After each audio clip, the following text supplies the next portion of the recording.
Olá, amigos e amigas, sejam todos muito bem-vindos a mais um comentário semanal da Parashá. A Parashá dessa semana chama-se Vayakhel. E a Parashá Vayakhel, que é a Parashá dessa semana,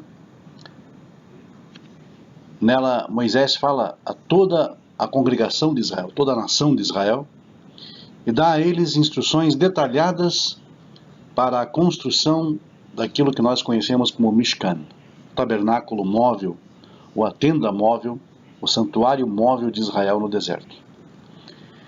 E reforçando ainda mais o seu apelo por doações de diversos tipos de materiais de construção, Moisés novamente enumera os móveis do tabernáculo e seus utensílios, seus objetos.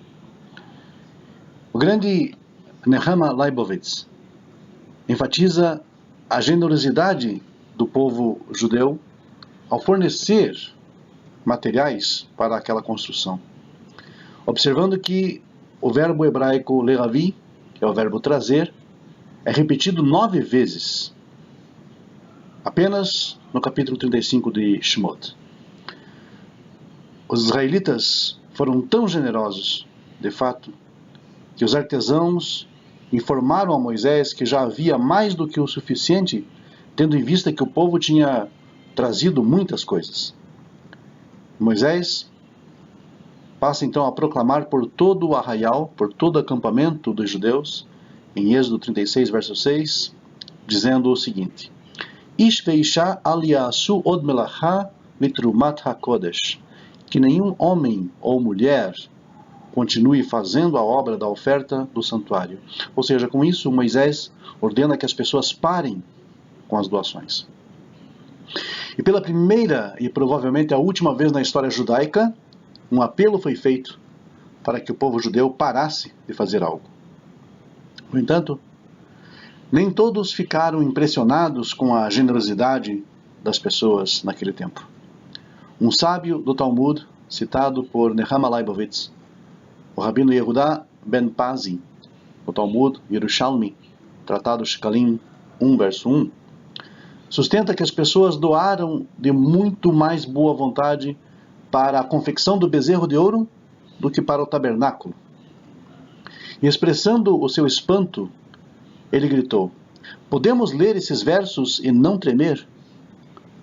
Comparando as respostas das pessoas em ambos os casos, como registrado nos textos bíblicos, ele mostra como as pessoas foram muito mais desprendidas, muito mais generosas ao doar para a fabricação do ídolo do que para a fabricação, para a confecção da Mishkan.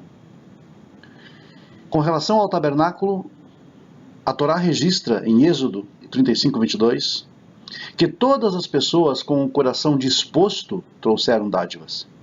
Mas no caso das doações para o bezerro de ouro, a Torá em Êxodo 32, verso 3, diz: todas as pessoas arrancaram de si mesmos os seus ornamentos, os seus brincos, os seus pendentes, seus colares para doá-los. Aparentemente, apenas aqueles que foram movidos em seu coração contribuíram para o tabernáculo. Considerando que, ao contrário disso, para a fabricação do bezerro, todas as pessoas doaram seus ornamentos. O professor Leibovitz argumenta fortemente contra a conclusão de Ben Pazi, apontando não só as 9 expressões do verbo trazer ocorridas nesse texto, mas também observando como cada segmento da comunidade de Israel contribuiu para a construção da Mishkan.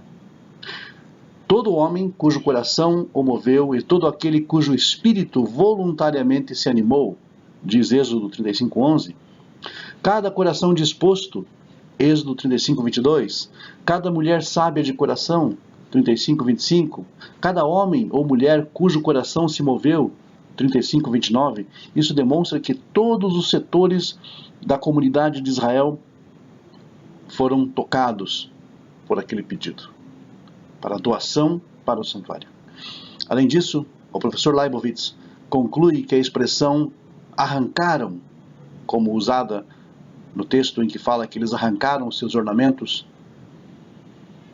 dados para o bezerro, implica em anarquia, em perda de disciplina.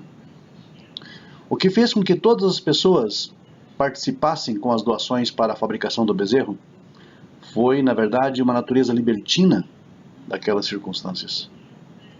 Por outro lado, as doações feitas para o tabernáculo foram efetivadas por meio de um ânimo devoto, de corações cheios de entusiasmo, movidos pela correta intenção, kavaná, e não porque teriam sido apanhadas no meio de um frenesi daquele momento.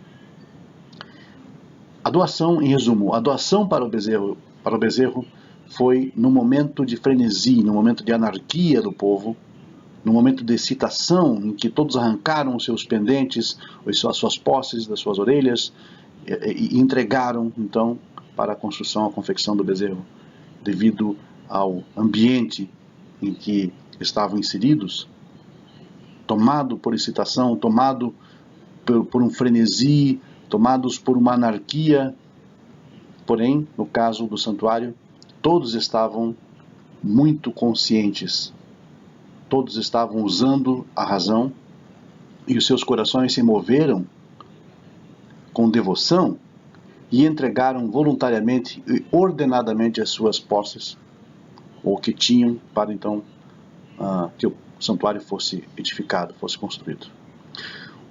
O grande abismo no qual o povo de Israel mergulhou e culminou então com a adoração ao bezerro de ouro é algo muito problemático para todos os rabinos, todos os comentaristas, tanto antigos como recentes.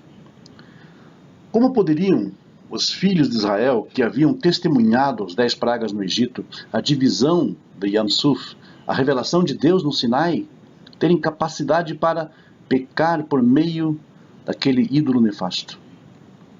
Como essas mesmas pessoas que foram tão privilegiadas e exaltadas desviaram-se para longe de Deus e de seus sublimes laços espirituais com o Criador?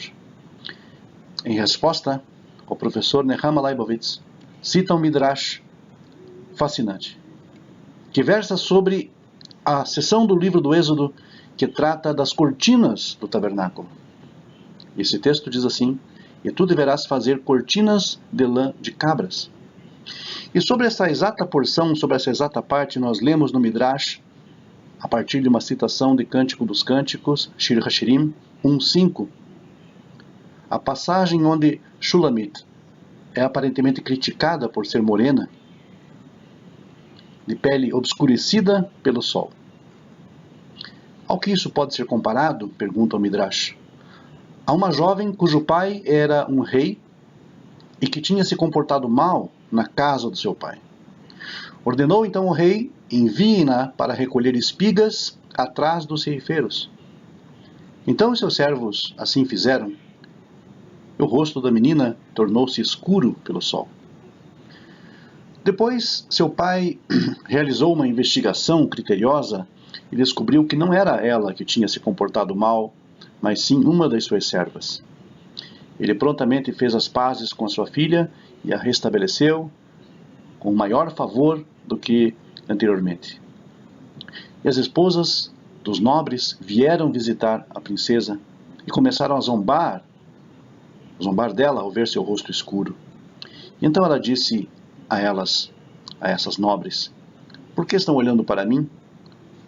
Com um pouco de óleo, alguns banhos, e eu me tornarei clara novamente. Mas vocês, cuja alma está obscurecida, nem todos os olhos do mundo, nem todos os banhos que tomarem, farão com que sejam inocentadas e limpas de novo. Assim como foi com Israel, pois quando fizeram o bezerro, diz o Midrash, as nações do mundo disseram-lhes: vocês estão em trevas, obscurecidos, seu rosto está obscurecido. Ao que a casa de Israel respondeu: se eu sou obscuro em meus atos, eu também sou atraente por meio deles. Eu fui obscuro no Egito, e fui belo no Egito. Fui obscuro junto ao mar, e fui atraente junto ao mar. Fui obscuro em Horeb, e também fui formoso em Horeb. Fui obscuro com o ouro que eu dei para o bezerro, e fui também formoso com o ouro que eu dei para o tabernáculo do testemunho. Assim é com Israel, As nações do mundo o desprezam, mas não estão conscientes de que, a despeito de agirem de forma equivocada, muitas vezes sua inclinação para o bem é autêntica, permeada de boas obras, simbolizadas a cada ano pelas sementes da romã. E isso é enfatizado em toda a literatura religiosa do povo de Israel. Com este Midrash, os rabinos querem ensinar a lição de que, embora o povo de Israel tropece frequentemente, eles logo se arrependem e retornam. Seu pecado não é algo genético, não está neles. Os pecados de Israel podem ser lavados, porque o povo de Israel está ansioso para se purificar. Outros, no entanto, não são assim tão afortunados. Eles têm um compromisso profundo e duradouro com a pecaminosidade, o que torna quase impossível a sua limpeza. É dessa maneira que a esperança do destino de Israel é sublinhada. Apesar da sua apostasia, eles se arrependem. Apesar da sua condição de pecado, eles se corrigem. Apesar de terem se manchado várias vezes com a lama das transgressões e de terem se afastado de Deus, eles se purificam e começam tudo de novo. E Israel diz: meu passado pode ter sido obscuro, porque errei. Mas ao mesmo tempo fui posto como luz para as nações, modelo da beleza e da devoção que o Criador exige do homem, pelo seu caráter de santidade. Koamar Adonai, Im lo veriti yomam valayla hukot shamayim va'aretz, lo samti, gam zera Yaakov David avdi em'as, mikachet mizar'o misholim et zera Abraham, Isaac e Yaakov, ki ashiv et shvutam, perichamti. Assim diz o Eterno: se a minha aliança com o dia e com a noite não permanecer, e se eu não puser as ordenanças dos céus e da terra, também rejeitarei a descendência de Jacó e de Davi, meu servo, para que não tome da sua descendência os que dominem sobre a descendência de Abraão, Isaque e Jacó, porque removerei o seu cativeiro e apiedar-me-ei deles. Jeremias 23, 33, 25 e 26. Israel, fechando então essa parte, diz o texto de Yeshayahu 45, 17, Israel nosha ba'Hashem yeshuat olamim, lo tevoshu velo tikalmu olmei ad. Israel é salvo pelo Eterno, com uma eterna salvação, por isso não sereis envergonhados nem confundidos em toda a eternidade. Meus amigos, na tradição judaica, o Shabat é chamado de Yom Menucha. E exatamente na Parashat Vayakhel, essa Parashat dessa semana, nós abrimos o estudo exatamente com Moisés, reforçando a observância do Shabat entre o povo judeu. Sendo assim, na tradição, o dia é chamado Yom Menucha, o dia de repouso. E nós derivamos esse princípio do livro de Shemot, 23:12. 6 dias farás a tua obra e, no 7º dia, cessarás para fins de descanso, diz o texto. Sheshet yamim ta'aseh ma'asecha uvayom hashvi'i tishbot lema'an yanuach. Lema'an yanuach, para fins de descanso. Investigando um pouco mais a fundo questões relacionadas, nós compreendemos, pelo livro de Gênesis, capítulo 4, 26, segundo o comentário do Rashi, que desde os dias de Enosh, os homens começaram a invocar o nome do Eterno. Só que, ao contrário do que se possa pensar, isso não é considerado algo positivo no pensamento judaico. E o texto original não deixa dúvidas acerca disso. Ali o verbo começar, ruhal, é uma expressão que relembra a profanação da expressão rulim, que é profano, comum. Ou seja, desde então os homens começaram a profanar o nome de Deus, atribuindo a ele o seu nome a homens e ídolos. Começaram então a criar divindades para si. Foi o começo da idolatria. De acordo com Midrash, Bereshit Rabbah 23:7, a Baraita dos 49 métodos, citada no Midrash Yalkut Shimoni. E depois da geração de Enos, ou de Enosh, passaram-se 6 outras gerações. 6 outras gerações. Geração de Cainan, Mahalalel, Yared, Hanoch, Metushelach, Lamer. E então na 7ª geração aparece um homem chamado Noah. Noah. E nele, segundo a Torá, os homens encontrariam consolo, repouso, descanso das suas obras. Gênesis 6:29. A exata função do dia de Shabat, como determinado pela lei judaica, é exatamente descanso, repouso. Curiosamente, aquilo que o próprio Noah viria a dar para a humanidade. Repouso das suas obras. Um consolo das suas obras. Uma interrupção no curso natural da história. As lutas do dia a dia são representadas pelas 6 gerações anteriores a Noah, onde o homem se vê refém das adversidades, exposto aos labores e aos sofrimentos impostos pela sobrevivência num mundo hostil. Noah representa o repouso. Shabat representa o repouso. O Shabat representa, no microcosmo judaico, aquilo que Noah representa a nível macrocósmico. O Shabat representa a redenção de Israel, a saída do Egito, das limitações, das restrições impostas pela idolatria. Noah representa, por outro lado, a nível universal, a redenção do homem e o seu abandono às restrições impostas pelo mundo.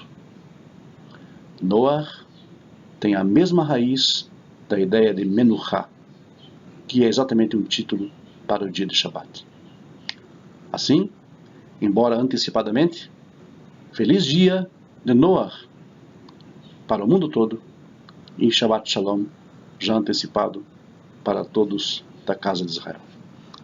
Muito obrigado a todos e até uma outra oportunidade. Emet Hashem.